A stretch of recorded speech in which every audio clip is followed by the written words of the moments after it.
Ito, ito, nawala ng preno to, nabasa ko yung caption nito. So, nakalimutan ko kung saan lugar to. Video reaction credit to the owner sa may-ari ng video na to. Tingin ko lang, ipagkukulang din ng driver nito, no? So, di naman natin masabi talaga aksidente. Pero pag naramdaman mo na, alam mong alanganin ka sa preno. May nakita kasi ako na part ng video na to na mabagal yung takbo niya. So, pwedeng pababain yung helper para kalsuhan o kaya ano pa. Panoorin natin, guys. Ito po yung ikalawang anggulo na pagdating ng container van na ito, habang binabaybay niya ang kahabaan ng Proc 2 hanggang Proc 3. Yan, nakikita nyo dyan, mabagal yung takbo, napakabagal niyan.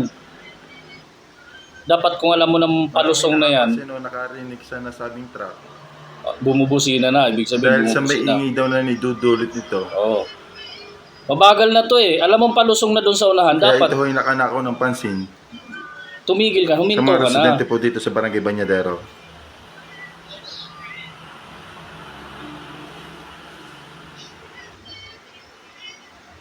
Ito na, palusong Ito na. naman po yung ikatlong anggulo. Tumuli na, bumilis na ng bumilis. Ito po yung ikaapat na anggulo. Kahasad Habang siya eh. binabaybayan niya yung Proc 5 bago siya ma-aksidente o mahulog.